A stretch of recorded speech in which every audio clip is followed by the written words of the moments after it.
Welcome back guys, स्वागत है तुम्हारा डे 33 में। और आज हम बनाने वाले हैं एक फॉरेस्ट का सीन, जो कि तुम्हें सामने पिक्चर दिख ही रही है और थंबनेल के अंदर भी तुमने देख लिया होगा। तो शुरू करते हैं। सबसे पहले तो जो ज़रूरी काम है यानी कि अपना ब्लेंडर ओपन करना, वो करेंगे।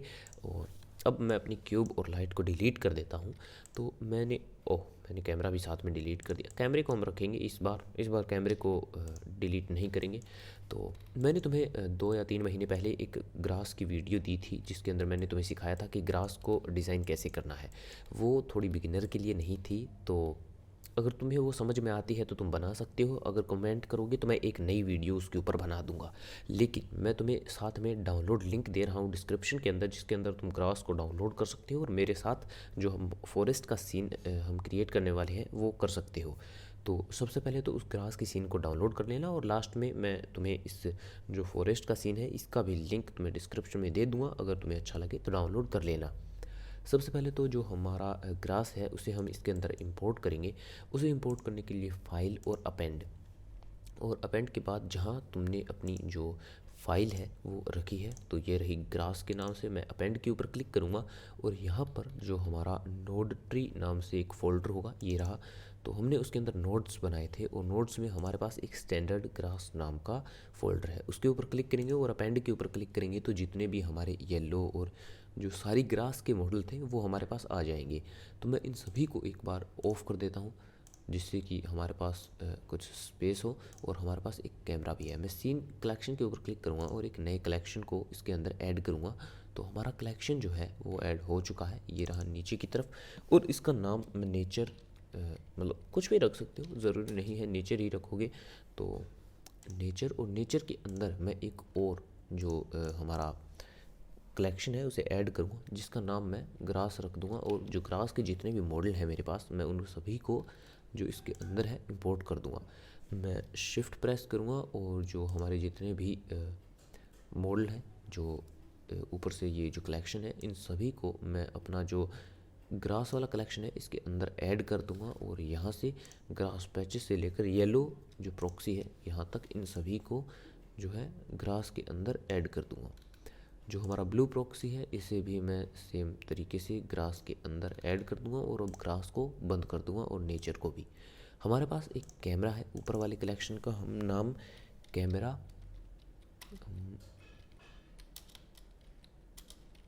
कैमरा और जो हमारा लाइट, कैमरा और लाइट हमने अपने कलेक्शन का नाम रख दिया है। और अब हमारे पास एक सीन में कैमरा है और हमारे पास ग्रास जो हमने बनाई थी जो कि पहले वाली वीडियोस के अंदर, तो उसका हमारे पास नोड ट्री है। अब हम एक ट्रेन को ऐड करेंगे, यानी कि एक मैश के अंदर हमारे पास एक प्लेन है, प्लेन को ऐड करेंगे। और अब इसका जो स्केल है वो बढ़ाएंगे।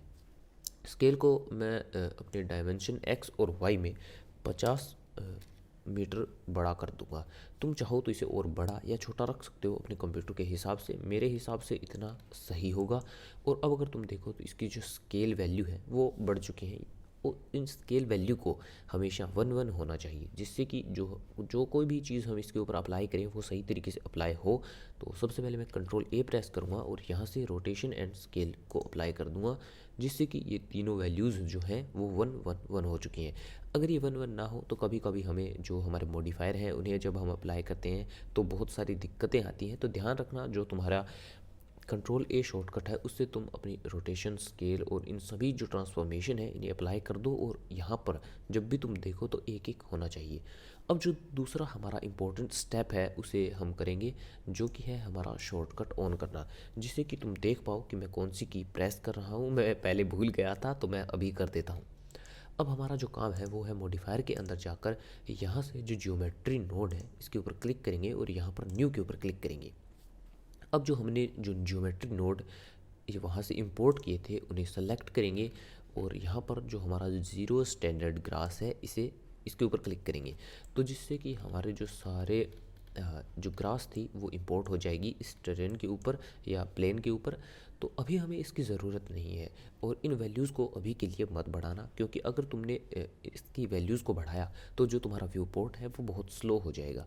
मैं तुम्हें इसके अंदर यहाँ पर जो मैंने नाम रखे हैं ग्रास ग्रीन रेंडर, यानी कि जो ग्रीन ग्रास है वो रेंडर, यानी रेंडर में उसकी क्वालिटी जो मतलब कितने जो उसके मतलब जो प्रॉक्सी हैं होने चाहिए। प्रॉक्सी तो मतलब व्यू पोर्ट के अंदर हैं, जो कि हमने बहुत ही लो पॉली बनाए हैं, जो सीन कुछ ज़्यादा हैवी ना हो इसके लिए।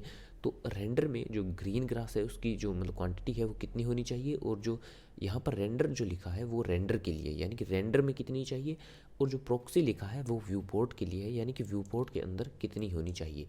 तो अगर मैं ग्रीन ग्रास प्रॉक्सी है इसकी वैल्यू को बहुत ज़्यादा ही कर दूंगा, तो यहाँ पर जो ग्रीन जो मतलब ब्लू, ओह ये मैंने नाम थोड़े गड़बड़ कर रखे हैं तो उसके लिए मुझे सॉरी। जो हमारा ब्लू है वो उसकी जो संख्या है वो बहुत ज़्यादा बढ़ चुकी है, तो इतनी हमें नहीं चाहिए, जिससे कि हमारा जो व्यू पोर्ट है वो बहुत हैवी हो जाएगा, लेकिन इतना हमें नहीं चाहिए। मैं अभी इसे 0.5 कर देता हूँ, और अभी जो हमारा व्यू पोर्ट है वो काफ़ी स्मूथ है, और इसे मैं अभी के लिए ऑफ ही कर देता हूँ। इसकी हमें अभी ज़रूरत नहीं है। सबसे पहले तो जो हमारा प्लेन है उसके ऊपर हमें एक जो पैथ है वो जनरेट करना है। तो सबसे पहले तो जो हमारा कैमरा है उसे हम अलाइन करेंगे। हमें एक सीन क्रिएट करने के लिए सबसे पहले तो हमारे कैमरे को ही सेट करना होगा। तो मैं 0 प्रेस करूँगा अपने कैमरा व्यू में जाने के लिए, और R प्रेस करूँगा ताकि मैं उसे सही तरीके से अलाइन कर पाऊँ। अभी के लिए इतना सही है, मुझे इससे ज़्यादा नहीं चाहिए। बाद में हम कैमरे को अलाइन करेंगे और बहुत सारी चीज़ें करेंगे। तो सबसे पहले हम अपने जो वर्ल्ड है उसकी प्रॉपर्टी के ऊपर चलते हैं, और यहाँ पर जो कलर के पास एक येलो डॉट है उसके ऊपर क्लिक करेंगे, और इन्वायरमेंट टेक्सचर जो हमारे पास HDRI है उसे इंपोर्ट करेंगे। तुम मैनुअली लाइटिंग कर सकते हो, वो हम बाद में करेंगे, लेकिन एक बार जो हमारे पास कोई HDRI होगा उसे हम इंपोर्ट करेंगे। तो HDRI मेरे पास प्रोजेक्ट के अंदर ये रहा। मेरे पास 3-4 ही HDRI डाउनलोड करके रखे हैं मैंने, और यहाँ पर मैं जाऊँगा फिल्म के अंदर, और यहाँ पर मैं ट्रांसपेरेंट को ऑन कर दूँगा, जिससे कि जो हमारा बैकग्राउंड है HDRI का वो नहीं आएगा। और यहाँ से जो हमारा इंजन है वो साइकिल, और CPU से GPU, हमें बस इतनी सेटिंग करनी थी। और यहाँ पर ट्रांसपेरेंट पर क्लिक है, और अब हम चलेंगे अपने ट्रेन को सेलेक्ट करेंगे, और हम चलेंगे हमारे जो ज्योमेट्री नोड सेटअप है उसके ऊपर। तो यहाँ से हम जाएंगे ज्योमेट्री नोड एडिटर के ऊपर, और यहाँ पर हमारे पास जो ग्रास है वो हमने यहाँ से सेलेक्ट की थी ना, ये जो हमने इसके ऊपर अप्लाई किया था ग्रास। इसमें जब भी तुम ज्योमेट्री नोड के अंदर आओगे तो तुम्हें इतना जो सेटअप है वो देखने को मिलेगा। तो यहाँ पर तुम्हें जो ये नीला नीला जो ग्रुप बनाया हुआ है नोड ग्रुप, इसके ऊपर तुम्हें क्लिक कर कर टैब दबाना है। जैसे ही तुम टैब प्रेस करोगे तुम्हारे सामने इतने सारे जो नोड हैं वो आ जाएंगे, और यहाँ पर एक नोड है सब डिवीजन मैश। अब सब डिवीजन क्या काम करता है वो मैं तुम्हें पहले बता देता हूँ। अगर मैं अपने ट्रेन को सेलेक्ट करूँगा, टैब प्रेस करूँगा, और यहाँ से मैं इसे सब डिवाइड करूँगा, तो यहाँ पर देख रहे हो ये सब डिवाइड हो रहा है, यानी कि इसके पार्ट बन रहे हैं। लेकिन मैंने इसे नोड के अंदर पिछली बार क्रिएट किया था, लेकिन अब हमें वो मैनुअली चाहिए, क्योंकि हम इसे ऑफ़ करेंगे। तो मैं इसकी जो वैल्यू है उसे 0 कर देता हूँ। एक बार मुझे इसके अंदर जो कि ज्योमेट्री नोड है उसके अंदर सब डिवीज़न नहीं चाहिए, मुझे मैनुअली यहाँ पर करना है। तो तुम यहाँ पर कितनी बार भी चाहो उतनी बार कर सकते हो। मैं एक बार कम, हाँ इतनी बार मेरे हिसाब से अभी के लिए काफ़ी है, बाद में मैं देख लूँगा कि मुझे कितनी बार करना है, लेकिन अभी के लिए इतना बहुत है। अब हम इसके ऊपर एक पैथ जनरेट करेंगे। तो पैथ जनरेट करने के लिए दो तरीके हैं। एक तो जो कि ज्योमेट्री नोड थे जिसके ऊपर हमें बहुत सारी आसानी होगी, मतलब वो मैं तरीका जो आसान है वो मैं तुम्हें बताऊंगा। और एक जो हमारा हम पहले यूज़ करते थे वो है वेट पेंट। वेट पेंट का अभी भी हम बहुत यूज़ करते हैं, लेकिन इसके लिए मैं तुम्हें ज्योमेट्री नोड ही बताऊंगा, क्योंकि ज्योमेट्री नोड आसान है और उसके अंदर हमें कंट्रोल करने के लिए बहुत सारी चीज़ें मिलती हैं। तो वेट पेंट यहाँ से हम सेलेक्ट करते हैं, और यहाँ पर जो नीला वाला पार्ट है वो हमारा जो ग्राउंड है वो है। और अगर मैं इसके ऊपर पेंट करूँगा तो तुम्हें एक लाल लाइन है वो ड्रॉ होती दिख रही होगी, वो हमारा पैथ होता था। लेकिन अब हम उस तरीके को इस्तेमाल नहीं करेंगे, हम जाएंगे जो ऑब्जेक्ट मोड है उसके अंदर, और अब हम जियोमेट्री नोड से जो है वो जो पाथ है वो क्रिएट करेंगे। तो उस पाथ को क्रिएट करने के लिए सबसे पहले तो मैं इसे बंद कर देता हूँ, और यहाँ से मैं एक और ज्योमेट्री नोड है उसे ऐड करूँगा। उसे ऐड करने के बाद यहाँ से जो हमारा टैब आ रहा है उसे हम हटाएंगे। मैं एन प्रेस करूँगा तो वो हट जाएगा। और जो हमारा प्लेन है, या इसे टेरेन या ग्राउंड कुछ भी बोल सकते हो, मैं अभी इसे ग्राउंड नाम दे रहा हूँ, और मैं न्यू के ऊपर क्लिक करूँगा। तो मैं जो हमारा नम पैड है कीबोर्ड के ऊपर उसका डॉट का जो प्रेस करूँगा, तो जो हमारा ग्रुप है उसके ऊपर हम ये जो 2 पॉइंट है वो हमें मिल जाएंगे। वो जो हमारा पॉइंट का निशान है वो जूम करने के लिए काम आता है। जो भी हमारा ग्रुप सेलेक्ट हो उसके ऊपर अगर हम कहीं भी हो तो उसके ऊपर जूम हो जाते हैं। तो हमने अपने जो ज्योमेट्री नोड है उसके अंदर अब हम इसकी जो पोजीशन है उससे मतलब लेने के लिए एक नोड है उसे ऐड करेंगे शिफ्ट ए, और यहाँ से एक नोड है सेट पोजीशन जो कि हमारा ये रहा। इसे हम ऐड करेंगे और इसे हमने किस लिए किया है, तो हमें जो हमारा पैथ है वो ऐड करना है, और उसे ऐड करने के लिए हमें इसकी जो डायरेक्शन है वो चाहिए थी। तो हमें इसकी जो पोजीशन है उससे वो डायरेक्शन मिल जाएगी। अब अगर तुम देखो तो मैं अगर इसकी z की वैल्यू को कम और ज़्यादा करूँ तो हमारा प्लेन मूव हो रहा है और वही हमें चाहिए। तो हम एक काम क्या करेंगे, कर्व जो हमारा ऑब्जेक्ट है उसे ऐड करेंगे।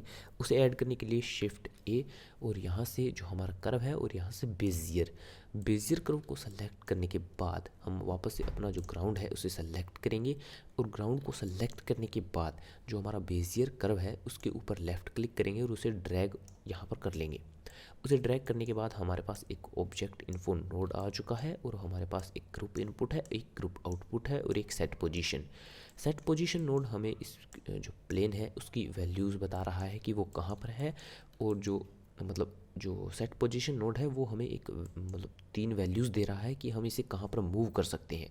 हमें जो पैथ है वो बनाने के लिए इसकी z वैल्यूज़ की ज़रूरत है, यानी कि हम इसकी जो पैथ है उसे z वैल्यू के अंदर मूव करेंगे, जिससे कि जो हमारा एक डाउन की तरफ जो पैथ है वो जनरेट हो। और जो हमें जो वैल्यूज़ देनी है कि कहाँ पर हमारा जो पैथ है वो जनरेट होना चाहिए, वो काम करेंगे हम बेजियर की सहायता से। तो जैसे ही हम जो बेजियर है उसे क्रिएट करेंगे और एक जो पैथ का शेप है वो देंगे, तो वहाँ पर जो ग्राउंड है हमारा वो नीचे की तरफ चला जाएगा, और एक मतलब जो फॉरेस्ट के अंदर जो ग्राउंड है वो एक प्लेन सरफेस की तरह तो होता नहीं है, वहाँ पर जो जगह है वो ऊबड़ खाबड़ ज़रूर होती है। तो वैसा ही इफ़ेक्ट हमें चाहिए। उस इफ़ेक्ट के लिए हमने बेजियर को सेलेक्ट किया है, और बेजियर से हमें जो मदद मिलेगी वो ये है कि बेजियर को अगर हमने एक बार जो प्लेन को वैसा बना लिया, मतलब जो नोड ट्री हमने क्रिएट कर ली नोड की सहायता से कि हम यहाँ पर जो बेजियर है वो क्रिएट हो जाए, तो हम उसे बार बार क्रिएट कर सकते हैं। तो वो तुम्हें बाद में समझ में आएगा। अभी मैं जो तुम्हें बोल के बता रहा हूँ वो इतना अच्छे से समझ में नहीं आएगा। जैसे जैसे हम करेंगे वैसे वैसे तुम्हें समझ में आता रहेगा। तो सबसे पहले तो जो हमने ऑब्जेक्ट इन्फो नोड क्रिएट किया था, अब हमें इसकी जो वैल्यूज़ हैं कि हमारा जो बेजियर कर्व है वो कहाँ है, हमें इस प्लेन को बताना है कि हमारा जो बेजियर कर्व है वो है कहाँ। तो उसे बताने के लिए हमारे पास एक और नोड है जिसका नाम है ज्योमेट्री प्रॉक्सिमिटी नोड। ये रहा हमारे पास। अब ये जो प्लेन है वो हमारी जो बेजियर कर्व है इसकी जो मतलब वैल्यूज़ हैं कि वो इस जो 3D वर्ल्ड है इसके अंदर कहाँ है वो हमें बताएगा। तो इस जो ज्योमेट्री है इसे हम टारगेट के अंदर प्लेस करेंगे, और अब हम इसकी जो डिस्टेंस वैल्यू है उसे हम इनमें से किसी के अंदर प्लेस करेंगे। लेकिन हम इसे डायरेक्ट इसके अंदर प्लेस नहीं कर सकते, क्योंकि जो हमारा पोजीशन है वो एक वेक्टर है और यहाँ पर डिस्टेंस है ये एक वैल्यू है। तो हमें इसे कन्वर्ट करना होगा, और कन्वर्ट करने के लिए यहाँ पर हम एक और नोड है उसका यूज़ करेंगे जो कि है वेक्टर मैथ नोड। इसकी सहायता से जो हम ज्योमेट्री प्रॉक्सिमिटी की जो डिस्टेंस वैल्यू है वो ऐड करेंगे इस पोजीशन के अंदर। तो उसे ऐड करने के लिए हमें एक और नोड की आवश्यकता है जो जिसका नाम है पोजीशन नोड, जो कि हमें पोजीशन की वैल्यूज़ देगा इस ट्रेन की। जो हमारा ग्राउंड है, ग्राउंड की जो पोजीशन है वो कहाँ पर है वो हमें ये जो पोजीशन नोड है वो बताएगा, और उसे हम ऊपर वाले वेक्टर के अंदर, और जो हमारे डिस्टेंस की वैल्यू थी उसे इस वेक्टर के अंदर ऐड करेंगे। और अब इसकी जो वैल्यूज़ है हम इस पोजीशन के अंदर ऐड करेंगे, और अब हमारे पास जो नोड ट्री है वो तैयार हो चुकी है। लेकिन अभी तो कुछ हुआ क्यों नहीं, तो उसका कारण है हमारे पास यहाँ पर एक एरर आ चुका है जो कि हम सबसे पहले हल करेंगे। तो देखते हैं कि हमारे पास एरर है क्या। इसके अंदर लिखा है input geometry has unsupported type curve.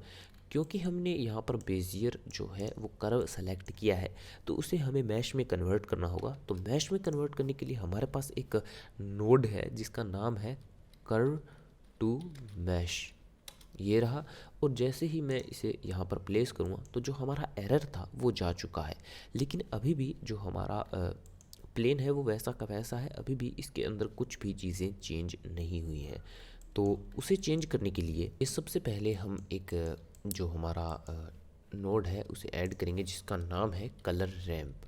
Colour ramp node जो कि हम यूज़ करेंगे उसका कारण मैं तुम्हें अभी बताऊंगा। तो हमारा जो ज्योमेट्री प्रॉक्सिमिटी है उसे कर्व के साथ काम में लेने के लिए जो फेसिस है वो काम नहीं आएगा, हमें इसे एज के ऊपर सेलेक्ट करना होगा। लेकिन जैसे ही हम इसे एज के ऊपर सेलेक्ट करेंगे तो जो हमारी डायरेक्शन है वो थोड़ी चेंज हो जाएगी।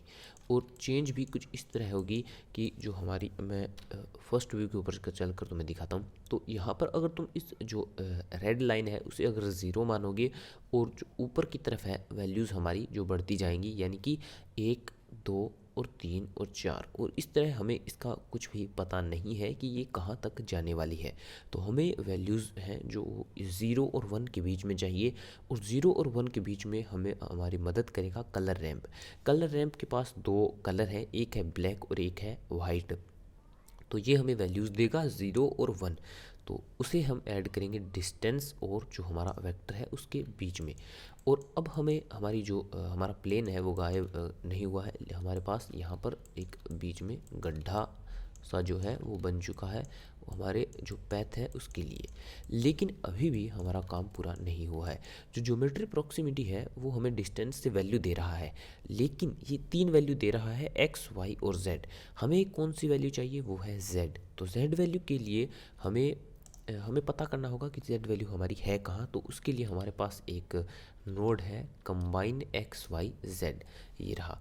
अब हम इसे ऐड करेंगे इसके बीच में। तो यहाँ पर और यहाँ पर जो कलर है इसको हम ऐड करेंगे जेड के साथ, ना कि एक्स के साथ। एक्स को हम हटा देंगे तो हमारे पास जो एक जो बीच में डीप जगह है वो सही तरीके से क्रिएट हो जाएगी, क्योंकि हमारे पास जो z की वैल्यू है वो आ चुकी है। और अब हमें इसके अंदर कुछ और चेंजेस करने हैं। अगर मैं 1 प्रेस करूं तो यहाँ पर अगर तुम्हें दिख रहा है तो जो हमारा प्लेन है वो ऊपर की तरफ है और जो गड्ढा है वो हमारी 0 वैल्यू के ऊपर है। मैं तुम्हें वायर फ्रेम मोड के अंदर दिखाता हूँ। अब देखो, अब तुम्हें सही से समझ में आएगा। जो हमारा प्लेन है वो हमारी 0 वैल्यू से ऊपर उठ चुका है। तो जो हमारा ग्राउंड है वो तो यहाँ है, और जो हमारा पैथ है वो ऊपर की तरफ आ चुका है। मैं तुम्हें इसे कलर की सहायता से दिखाऊंगा तो तुम्हें अच्छे से समझ में आएगा। तो उसे समझाने के लिए मैं तुम्हें सबसे पहले जो कलर है उसे मैं यहाँ पर ऐड करूँगा, और मैं एन प्रेस करूँगा और यहाँ से जो हमारा कलर है मैं उसे सेलेक्ट करूँगा, और इसको टाइप जो कलर है उसे मैं फ्लोट के ऊपर कर दूँगा, क्योंकि हमें एक नंबर चाहिए। उसे नंबर में कन्वर्ट करने के बाद हम चलते हैं हमारे जो वर्टेक्स ग्रुप है, यहाँ पर मैं एक नया ग्रुप ऐड करूँगा, और यहाँ पर जो हमारा नया ज्योमेट्री नोड था वहाँ पर कलर में मैं जो हमारा ग्रुप है उसे सेलेक्ट करूँगा। और अब हम अपने ट्रेन को ग्राउंड को सेलेक्ट करेंगे और यहाँ पर हम चलेंगे वेट पेंट के ऊपर। तो तुम्हें जो दिख रहा है, मैंने तुम्हें पहले बताया था कि जो ब्लू वैल्यू है वो हमारी ग्राउंड होने वाली है, और जो रेड वैल्यू है वो हमारा जो पैथ है वो होने वाला है। लेकिन अब तुम्हें दिख रहा है तो यहाँ पर तो जो ब्लू है बहुत ही मिनिमम सी जगह पर, और यहाँ पर पूरे के ऊपर रेड कलर हो चुका है। ये मैंने तुम्हें एग्जांपल से बताया है, ये कोई हमारे काम नहीं आने वाला है। वापस से हम अपने ऑब्जेक्ट मोड के ऊपर चलेंगे, और अब हमें पता है कि हमारे पास जो दिक्कत है वो क्या है। तो सबसे पहले जो हम काम करेंगे वो हमारा जो ये कलर है हम इसे हटा देंगे, और जो वर्टेक्स ग्रुप हमने बनाया था वो हमारे कोई काम नहीं आने वाला। तो जो हमने यहाँ पर अब एक चीज़ हमें पता चल चुकी है कि हमारे जो वैल्यूज़ हैं वो इन्वर्ट हो चुकी हैं, और उन्हें वापस से सही करने के लिए हम इनका जो कलर है वो फ्लिप कर देंगे, फ्लिप कलर रैम्प की सहायता से। और जैसे ही मैं कलर फ्लिप करूँगा तो अगर मैं 1 प्रेस कर कर दिखाऊँ तो जो हमारा वायर फ्रेम मोड के अंदर तुम्हें दिखेगा, तो जो हमारा ग्राउंड था वो सही पोजीशन के अंदर आ चुका है, और हमारे जो कलर थे वो सही हो चुके हैं। लेकिन अभी भी एक दिक्कत है कि हमारा जो पैथ है वो एक डीप होना चाहिए, थोड़ा सा झुका हुआ होना चाहिए, लेकिन यहाँ पर तो ये ऊपर की तरफ आ रहा है। इस समस्या को दूर करने के लिए हम जो हमारा वेक्टर यहाँ पर हमने एक ऐड किया था वेक्टर मैथ नोड, उसके अंदर हम इसकी वैल्यूज़ को ऐड ना करके सब्ट्रैक्ट कर देंगे, जिससे कि ये उतनी जगह को जो है नीचे की तरफ मतलब डीप बना देगा। तो अब अगर तुम्हें दिख रहा है तो जो यहाँ पर एक गड्ढा सा क्रिएट हो चुका है, और जैसा कि हमें चाहिए था। अब हमें यहाँ पर काम क्या करना है, इसकी कंट्रोल करनी है विड्थ और हाइट, यानी कि जो इसका एरिया है उसे कंट्रोल करना है कि ये कितना चौड़ा होना चाहिए। तो उसे कंट्रोल करने के लिए हमारे पास एक और नोड है जिसका नाम है मैथ नोड, उसे हम यहाँ पर ऐड करेंगे। और जो मैथ में वैल्यूज़ है उसे हम ऐड नहीं करेंगे, उसे हम मल्टीप्लाई के ऊपर करेंगे। तो जो हमारी वैल्यूज़ डिस्टेंस से मिल रही है ये उसे कितने नंबर से मल्टीप्लाई करेगा, उससे जो हमारा ये गड्ढा है ये थोड़ा सा बड़ा होता नज़र आएगा तुम्हें, अगर तुम्हें दिख रहा है तो। जैसे मैं इसकी वैल्यू को ज़्यादा करूँगा तो ये छोटा छोटा छोटा, और अगर मैं इसकी वैल्यू को कम करूँगा तो ये बड़ा और बहुत ही बड़ा हो रहा है। तो हम इसकी वैल्यूज़ हैं उसे कंट्रोल कर पा रहे हैं और उतना ही हमें चाहिए। और हमें इसकी वैल्यूज़ हैं वो नीचे की तरफ और कंट्रोल करनी है, यानी कि जेड डायरेक्शन के अंदर। और उसे कंट्रोल करने के लिए जो हमारा मैथ नोड है उसे मैं डुप्लीकेट करूँगा शिफ्ट डी से, और यहाँ से हम इसकी जो हाइट है यानी कि जेड डायरेक्शन के अंदर वो कंट्रोल कर रहे हैं। तो मैं इसकी वैल्यूज़ को सेम कर देता हूँ। और अब हमारे पास दो स्लाइडर है जो कि एक तो हमारी विड्थ को कंट्रोल कर रहा है और एक हमारी हाइट को कंट्रोल कर रहा है। तो इन दोनों को मैं यहाँ से इन वैल्यूज़ के स्लाइडर को पकड़ूंगा और जो ग्रुप इनपुट है इसके ऊपर ऐड कर दूंगा इन दोनों को, और वो भी मैं तुम्हें बताऊंगा कि मैंने क्यों किया है। तो जो हमारा सब वैल्यू है उसके ऊपर हम क्लिक करेंगे और यहाँ पर जो इसका नाम है वो हम चेंज कर देंगे विड्थ। और जो हमारा एक और जो स्लाइडर है उसकी जो वैल्यू है उसका हम नाम कर देंगे हाइट। अब ये मैंने क्यों किया है, तो ये मैंने इसलिए किया है क्योंकि इसे मैं यहाँ से अब कंट्रोल कर पाऊँगा। अगर मैंने ज्योमेट्री नोड ओपन नहीं कर रखा तो मैं इसकी विड्थ और हाइट को जो है यहाँ से अब कंट्रोल कर पाऊँगा। तो इस आसानी के लिए ही मैंने इसकी वैल्यूज़ को यहाँ पर ग्रुप इनपुट के अंदर ऐड किया है। तो मैं वापस से इसकी वैल्यूज़ को नॉर्मल कर देता हूँ। और अब जो हमारा ट्रेन है वो काम करने के लिए तैयार है, हमने अपने पैथ को जनरेट कर दिया है। और अब हम सबसे पहले जो बेजियर है उसे सेलेक्ट करेंगे और इसे ज्योमेट्री नोड को मैं थोड़ा सा नीचे कर दूंगा और टैब दबाकर एडिट मोड के अंदर चलेंगे।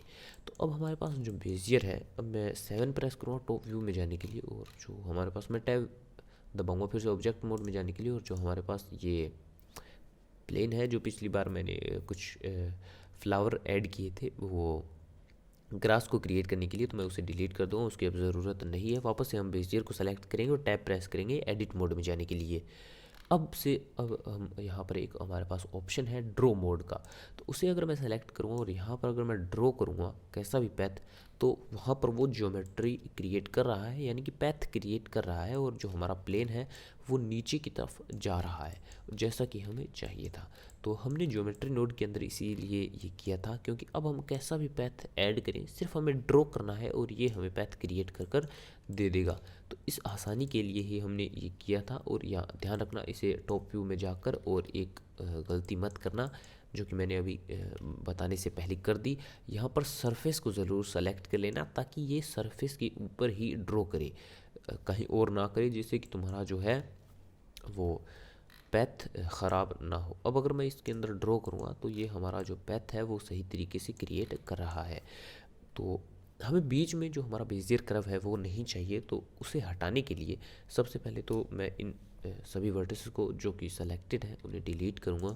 तो उन्हें डिलीट करने के बाद जो हमारा बेजियर कर्व है वो यहाँ पर कुछ जगह क्रिएट कर रहा है, लेकिन हमें वो नहीं चाहिए। तो मैं 1 प्रेस करूँगा फ्रंट व्यू में जाने के लिए और ए प्रेस करूँगा सारे बेजियर को सेलेक्ट करने के लिए, एस प्रेस करूँगा और 0 प्रेस कर दूँगा इसे छोटा करने के लिए। अभी भी ये कुछ जगह क्रिएट कर रहा है तो मैं जी प्रेस करूँगा और जेड प्रेस करूँगा इसे नीचे की तरफ लाने के लिए। और यहाँ पर मैं 2 ब्लेंडर यूनिट जो है वो नीचे लेकर आ जाऊँगा, जिससे कि ये जो है यहाँ पर कोई भी जो इफ़ेक्ट है वो क्रिएट ना करे। तो अब अगर मैं कुछ भी ड्रॉ करूँगा इसके ऊपर तो ये हमें अच्छे से जो है हमारा पाथ क्रिएट कर रहा है और ये हमारे दिक्कत नहीं दे रहा है। मैंने इसे डिलीट इसलिए नहीं किया क्योंकि अगर मैं इसे डिलीट कर देता तो जो ये हम नए जो कर्व बना रहे हैं इसके अंदर दिक्कत आती, क्योंकि ये इसे अपनी पोजीशन है वो नहीं पता होती और ये इस प्लेन के जो नीचे है बॉटम में क्रिएट होता। तो उसी दिक्कत से मैंने बचने के लिए इसे डिलीट नहीं किया बल्कि इसे छोटा कर दिया और नीचे की तरफ कर दिया, जिससे कि ये इसके अंदर कोई इफ़ेक्ट ना डाले। अब मैं इन सभी को डिलीट कर देता हूँ, इनकी अब हमें ज़रूरत नहीं है। और हमारा जो बेजियर था, साथ में मैंने कहीं बेजियर तो डिलीट नहीं कर दिया, तो साथ में तुम्हें इस चीज़ का ध्यान रखना है कि बेजियर डिलीट ना हो।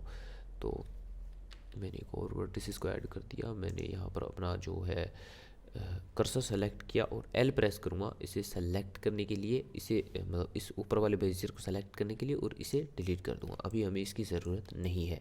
तो हमने एक जो हमारा टेरेन था वो क्रिएट कर लिया और एक पैथ जनरेटर क्रिएट कर लिया। इसके अंदर हम बाद में सब डिवीज़न को डालेंगे और अभी हमें बहुत सारी चीज़ें करनी है। एक चाय की चुस्की मारने के बाद मैं दोबारा से अपनी वीडियो के अंदर आ चुका हूँ और अब हम अपने जो ग्राउंड है उसके ऊपर कुछ ज़रूरी कदम उठाने वाले हैं। जो कि हमारा ग्राउंड है वो बहुत ही ज़्यादा प्लेन है, तो उसके अंदर हम जो ग्राउंड की तरह कुछ डिस्प्लेसमेंट होती है वो डालेंगे। तो उसे डालने के लिए जो मेरा पहला वाला ज्योमेट्री नोड है उसे हम सेलेक्ट करेंगे और उसके अंदर हमारे पास एक नोड है जो कि ये रहा। मैं तुम्हें इसका जो ग्रास वाला जो ये मटेरियल है इसका लिंक डिस्क्रिप्शन के अंदर दे दूंगा, जाकर डाउनलोड कर लेना। और मैं तुम्हें बताऊंगा कि डिस्प्लेसमेंट काम कैसे करता है। तो कंट्रोल सी, वापस से हम अपने इस सेलेक्ट करेंगे इस लेयर निचले वाली ज्योमेट्री नोड को और कंट्रोल वी। तो हमारे पास ये एक नोड आ चुका है। अब हम इसे ओपन करेंगे क्योंकि इसके अंदर हमारे जो डिस्प्लेसमेंट के लिए जो नोड बनाए थे उसका ये ग्रुप है और इसे ओपन करने के लिए टैब दबाना है इसे सिलेक्ट कर कर। तो इसे जस्ट सिंपल मैंने क्रिएट किया था, जो कि मैंने ग्रास वाली वीडियो बनाई थी 2 महीने पहले, उसके अंदर मैंने इसे क्रिएट किया था। शायद मैंने तुम्हें बताया था, अब मुझे उस वीडियो के अंदर याद नहीं। तो उस जस्ट सिंपल एक यहाँ पर ग्रुप इनपुट है और जो हमारा ग्रुप आउटपुट होता है वो है। उसके बाद मैंने यहाँ पर एक नॉइज़ टेक्सचर ऐड किया था और एक कलर रैंप। इन्हें हम अभी डिलीट करने वाले हैं क्योंकि इन्हें हम बाहर यूज़ करेंगे, वो भी मैं तुम्हें अभी कर दिखाऊंगा। लेकिन इन्हें एक बार मैं तुम्हें बता दूं कि ये काम कैसे करता है। तो ये दोनों नोड जो है इन्हें ऐड करने के बाद जो सबसे पहला नोड जो मैंने ऐड किया था वो था सब डिवीज़न मैश। मैंने इस जो प्लेन है इसे बहुत बार डिवाइड किया था, लेकिन बाद में मैंने इसे ज़ीरो कर दिया था। वो तुमने अभी पिछली दो तीन स्टेप नहीं, शुरुआत में तुमने देखा होगा। फिर मैंने सब डिवीज़न मैश एक बार और अप्लाई किया था, तो ये सेम ही है। और उसके बाद मैंने कहा था सेट शेड स्मूथ, जो ये नोड है इसे ऐड किया था। और इससे जो होता है वो सिंपल वही जो हम इसके अंदर स्मूथ करते हैं ना, यहाँ पर ऑप्शन है राइट क्लिक करके शेड स्मूथ करते हैं, सेम वही है, बस ये ज्योमेट्री नोड के अंदर है। यहाँ पर एक सेट पोजीशन जो कि हमें इस जो नोड है मतलब जो ग्राउंड है हमारा, इसकी पोजीशन को बताता है कि ये है कहाँ पे।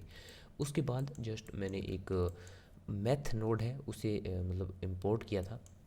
तो मैथ को मैंने मल्टीप्लाई के ऊपर सेट कर दिया था और एक कंबाइन एक्स वाई जेड जो कि यहाँ ऑफसेट है। तो अगर तुम इसे देखोगे तो यहाँ पर हमें 3 वैल्यूज़ मिलती हैं, जो कि मैंने पहले भी तुम्हें बताया था कि सेट पोजीशन के अंदर हमें 3 वैल्यूज़ मिलती हैं। तो हमारा जो डिस्प्लेसमेंट है वो हमेशा जेड डायरेक्शन के अंदर होता है। तो उसके अंदर यानी कि यहाँ पर तो हमने जो z वैल्यू है वो ली है और उसे हमने जो मैथ है उसे मैथ नोड है उससे मल्टीप्लाई किया है।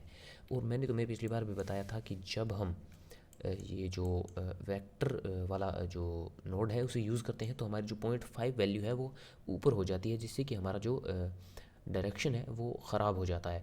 तो मैं तुम्हें एक इसकी दिक्कत भी बताऊंगा कि इससे हमें दिक्कत क्या होगी और यहाँ पर मैंने -0.5 वैल्यू क्यों रखी है। तो मैंने जस्ट इन दोनों नोड है उन्हें डुप्लीकेट किया और यहाँ पर पेस्ट कर दिया। और यहाँ पर जो पोजीशन है वो पोजीशन इस नोड की पोजीशन है कि ये नोड असल में कहाँ पर है। तो जब मैंने ग्रास बनाई थी तो उस ग्रास के अंदर जो ग्राउंड था उसकी पोजीशन को ये दर्शा रहा था, लेकिन अब हमने इस ग्राउंड को सेलेक्ट कर रखा है तो अब ये इसकी पोजीशन को बता रहा है कि ये कहाँ पर है। यहाँ पर मैंने एक वेक्टर मैथ नोड ऐड किया था और जस्ट यहाँ पर इन दोनों को कंबाइन कर दिया था। और इसकी जो ऊपर वाली वैल्यू है इसे मैंने जो नॉइज़ टेक्सचर और कलर रैंप है उसके साथ यहाँ पर ऊपर लगा दिया था, यानी कि जोड़ दिया था। अब यहाँ पर ये जो 2 वैल्यू हैं इनमें इससे ही जो डिस्प्लेसमेंट की जो स्ट्रेंथ है वो कंट्रोल होगी। तो इन दोनों को मैंने एक वैल्यू नोड की सहायता से, ताकि मैं इन दोनों को एक साथ कंट्रोल कर पाऊँ, इसलिए मैंने एक वैल्यू नोड ऐड किया था। अब अगर तुम देखोगे तो मैं अगर इसकी जो वैल्यू है इसे बढ़ाऊँगा तो इसके अंदर डिस्प्लेसमेंट होगी, लेकिन वो डिस्प्लेसमेंट के साथ जो ये मैं अगर 1 प्रेस करूँ तो जो हमारा ये प्लेन है यानी कि ग्राउंड है ये भी ऊपर उठेगा, ना कि हमारी सिर्फ डिस्प्लेसमेंट होगी।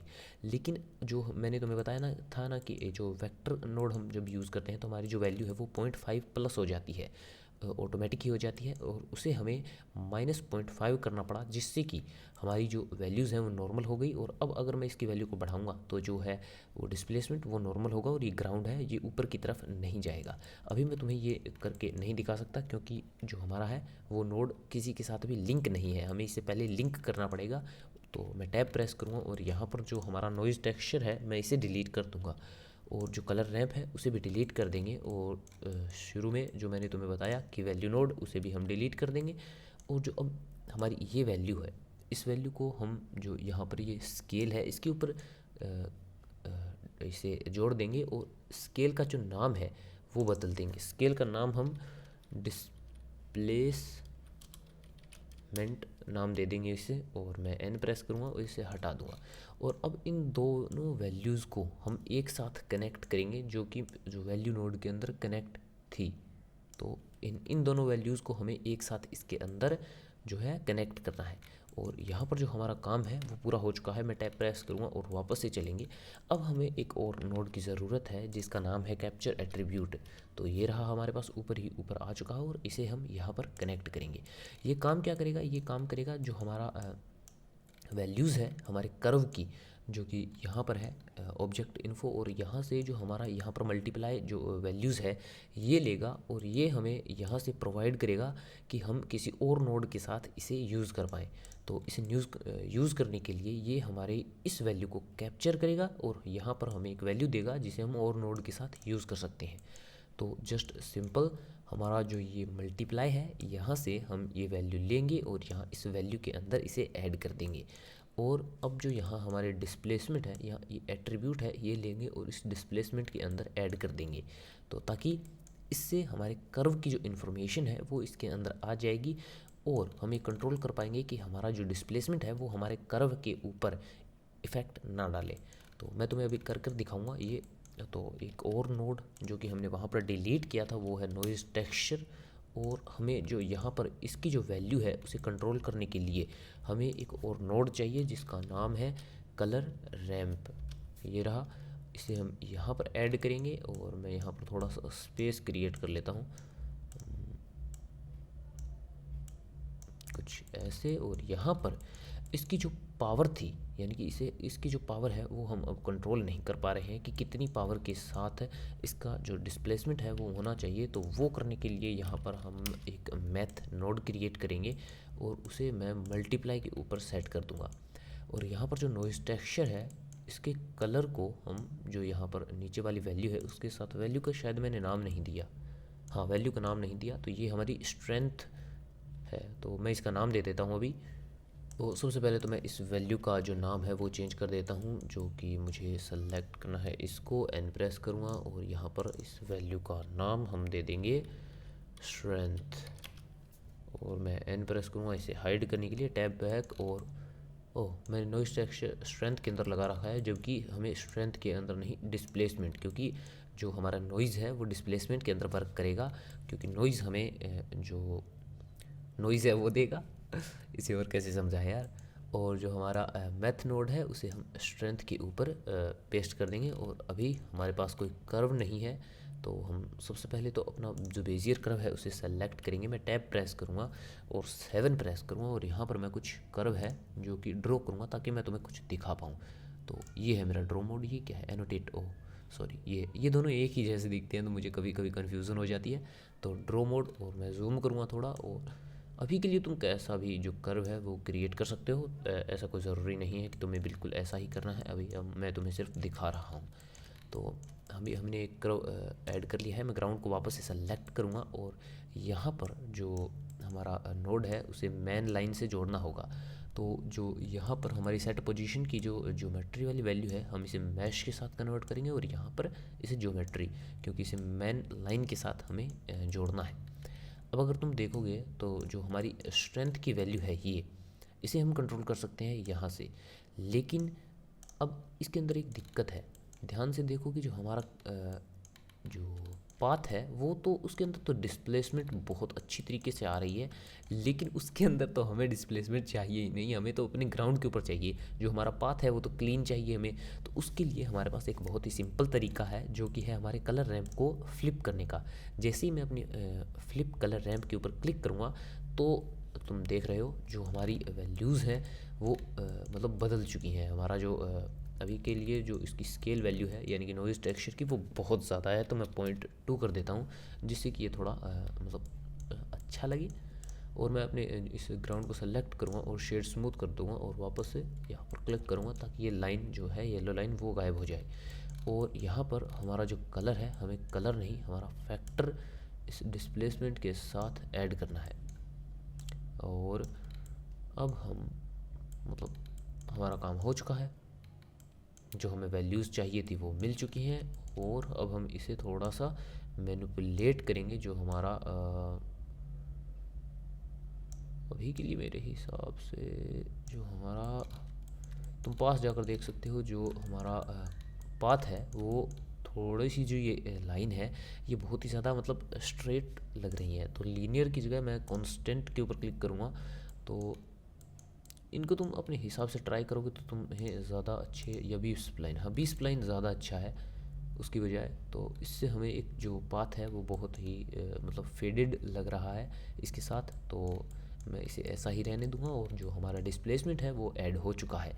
तो अब बारी है हमारा जो मेन जो हमारे ग्रास थी उसको इस पाथ के साथ ऐड करने की, यानी कि जो हमारा पाथ है उसके ऊपर हमें हमारी ग्रास नहीं चाहिए, बाकी जो ग्राउंड है उसके ऊपर चाहिए। और उसे हम कैसे करेंगे वो हम देखेंगे अब आगे। तो उस इफ़ेक्ट को बनाने के लिए सबसे पहले तो हमें एक चीज़ करनी होगी। जो हमने इस कलर रैंप की वैल्यू मेरे हिसाब से मुझे इसे वापस से इनकी पोजीशन के ऊपर ही करना चाहिए। और इस कलर रैंप की जो वैल्यूज़ हैं उनके साथ मुझे कुछ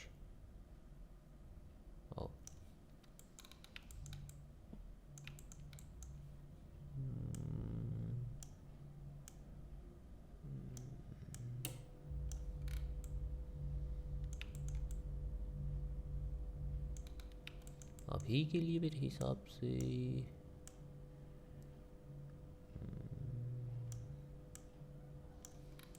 चलो अभी के लिए सही है हमारे पास, बाद में इससे हम वापस से बदल लेंगे। और हमारा जो कलर रैंप है इसकी वैल्यू को हमने जैसे पिछली बार किया था वैसे ही हम इस बार भी करेंगे।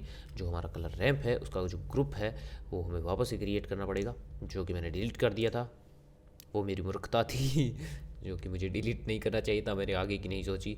और हमें ये ग्रुप है जो कि हमें चाहिए, तो वापस से हम अपने उन्हीं चीज़ों को वापस से करेंगे जो कि हमें चाहिए। तो ये कलर हमारा यहाँ, और ये जो वैल्यू है हमें नहीं चाहिए, तो मैं एन प्रेस करूँगा और जो हमारी वैल्यूज़ हैं ये वाली, तो इसे मैं माइनस कर दूँगा। हाँ सही है, मैं एन प्रेस करूँगा वापस से और जो हमारा ग्रुप है वो बन चुका है। वापस से हम अपने नोड के ऊपर जाएंगे और यहाँ से हमारा काम अब सही तरीके से बन चुका है।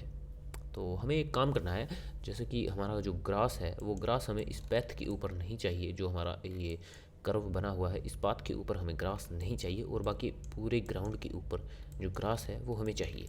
तो उसके लिए हम एक काम करेंगे, जो हमारा ये वाला पाथ वाला जो ज्योमेट्री नोड है इसे हम ऊपर करेंगे ताकि नीचे वाले जो ज्योमेट्री नोड है उसमें कोई दिक्कत ना आए। दिक्कत से मेरा मतलब है कि जो ग्रास है उसे पता हो कि हमारे जो हमारा जो ग्राउंड है उसके अंदर क्या क्या चीज़ें अभी हो चुकी हैं, यानी कि जो डिस्प्लेसमेंट हुई है उसकी जानकारी इस जो ज्योमेट्री नोड है उसके अंदर हो। तो अब हम वापस से अपने जो ग्रास वाला ज्योमेट्री नोड है उसके ऊपर क्लिक करेंगे और वापस से इस नोड के ऊपर आ जाएंगे। और यहाँ से मैंने इसको डिलीट नहीं किया था, ओह सॉरी, तो हमें इसे डिलीट करना होगा। जो कि हमारा डिस्प्लेसमेंट है वो ऑलरेडी इसके ऊपर वाले जो है इसके अंदर हो चुका है, तो हमें इसके अंदर जो डिस्प्लेसमेंट है वो नहीं चाहिए, तो मैं इसे डिलीट कर दूंगा। और अब हमें जो इसे है वो मैनुअली वापस से कनेक्ट करना पड़ेगा इन सभी के अंदर। तो सबसे पहले तो ये करेंगे और उसके बाद हमें इसके अंदर एक दो चेंजेस जो हैं वो और करने हैं, जिससे कि जो हमारा पाथ है उसके ऊपर जो हमारी ग्रास है वो इफ़ेक्ट ना डाले। तो मैंने ये कनेक्ट कर दिया है। और अब हम सबसे पहले चलेंगे ऊपर वाला जो हमारा नोड है उसके ऊपर और मैं टैब प्रेस करूँगा उसके अंदर जाने के लिए, और यहाँ पर जो हमारी डेंसिटी है उसे हम कंट्रोल करेंगे। एक चाय की चुस्की और मार ली तुम्हारे भाई ने। मैं वैसे इतनी चाय पीता नहीं हूँ, लेकिन मिल जाए तो नटता भी नहीं हूँ मना करना मेरे मतलब डिक्शनरी में नहीं है। तो शिफ्ट ए प्रेस करेंगे और एक मैथ नोड जो है उसे क्रिएट करेंगे, ताकि जो डेंसिटी की जो एक मतलब अलग पॉइंट हमें मिल पाए, जिससे कि हम यहाँ पर इसे कनेक्ट कर पाएँ। तो मैं ऐड से इसे मल्टीप्लाई करूँगा और यहाँ से जो हमें पॉइंट मिला है उसे मैं यहाँ पर कनेक्ट कर दूँगा, और वापस से मैं एन प्रेस करूँगा और जो इस वैल्यू का जो नाम है वो मैं डेंस कर दूँगा। कुछ भी कर सकते हो तुम, वो तुम्हारे ऊपर है। वापस से मैं टैब प्रेस करूँगा और अब हम यहाँ पर आ चुके हैं। हमारे पास एक वैल्यू है, तो हमारा जो प्लान है वो कुछ ऐसा है कि यहाँ पर मैं एक कलर रैम्प ऐड करूँगा, जिससे कि हम इसकी जो डेंसिटी है उसे कंट्रोल कर पाएँ।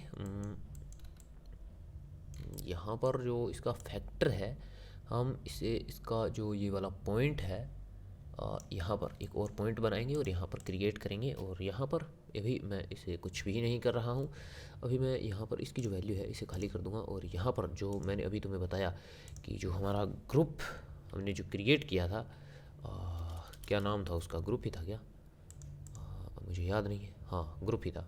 अब मैं इसका नाम अभी चेंज कर देता हूँ,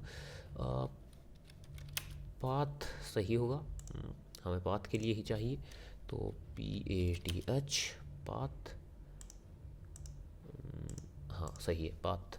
तो हमने इसे इसके साथ कनेक्ट कर दिया है, और अब हमें चाहिए यहाँ पर एक मैथ नोड, जिसको हम मल्टीप्लाई के ऊपर सेट करेंगे, और इसकी वैल्यू को हम बाद में कम ज़्यादा करेंगे इसकी डेंसिटी को कंट्रोल करने के लिए।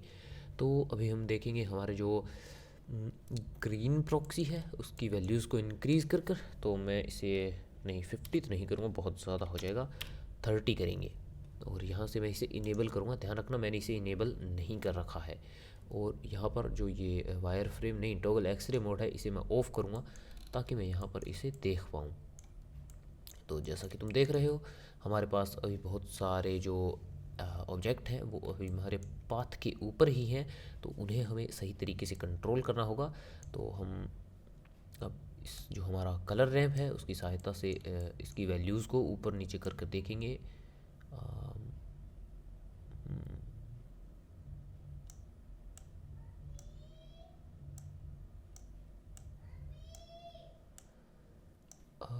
हमारा जो नहीं नहीं नहीं नहीं नहीं, मैंने कुछ तो गलत किया है, मुझे देखना होगा। तो जो मैंने गलती की थी वो ये थी कि यहाँ पर जो हमारा फर्स्ट ज्योमेट्री नोड का सेटअप है, वहाँ पर कलर जो पैथ था वो मैंने ग्रुप सेलेक्ट कर रखा था। तो यहाँ पर क्लिक कर कर जो तुमने नाम दिया था वो पैथ सेलेक्ट कर लेना। मैंने पहले ग्रुप नाम दिया था तो वो सेलेक्ट कर रखा था, और बाद में मैंने जब नाम बदला पैथ तो यहाँ पर सेलेक्ट नहीं किया। और यहाँ पर जो इन सभी की प्रॉक्सी जो वैल्यूज़ हैं उन्हें 0 0 कर देना, और यहाँ पर जो एक ग्रीन प्रॉक्सी है उसकी जो वैल्यू है उसे 30 कर देना, जिससे कि तुम यहाँ पर अब इसकी जो वैल्यूज़ हैं उन्हें कंट्रोल कर पाओगी कि पैथ के ऊपर जो ये प्रॉक्सी हैं ये कितने होने चाहिए या होने भी चाहिए या नहीं। जैसे देखोगे मैं इस ब्लैक वैल्यू को अगर इसकी तरफ ले जाऊँ तो ये प्रॉक्सी इसकी तरफ और ज़्यादा अट्रैक्ट होंगे, और अगर मैं इसे मतलब पूरा ही इस वाइट जो हमारा स्ट्रैंड है उसकी तरफ ले जाऊँ तो ये मतलब इसकी तरफ ये जो पैथ है उसे खाली कर देंगे। तो वो तुम्हारे ऊपर है कि इसकी वैल्यू को तुम कितना रखते हो। अभी के लिए मैं इतना ही इसे रख देता हूँ, और इन सभी के अंदर तुम्हें ये जो नोड है इनके अंदर सेम सेटिंग करनी है। जो ये 4 नोड हैं इनके अंदर तुम्हें वो जो डेंसिटी है उसके अंदर एक मैथ नोड लगाना है, और उसे जो यहाँ पर वैल्यूज़ आएगी इसके यहाँ जो ये मैथ नोड है और ये कलर रैम्प है इसके साथ जो वैल्यूज़ हैं अटैच कर देना इन सभी चारों नोड्स की। तो जो सेम यहाँ पर ब्राउन प्रॉक्सी और जो ये टोल ग्रास और इन सभी के लिए जो ये पैथ है ये खाली हो जाएगा, और जो ये जगह है ये बच जाएगी। तो ये तो मैं कर लूँगा अब जो इस वीडियो के बाद जो टाइम बचेगा उसके अंदर। तो ये जो मैंने तुम्हें बताया है ये सेम प्रोसेस तुम भी कर लेना, और डिस्क्रिप्शन में जो सभी जो फाइल मैंने यूज़ की थी उनका डाउनलोड लिंक है, तो उन्हें जाकर डाउनलोड करो। और मैं मिलता हूँ तुमसे अगली वीडियो में।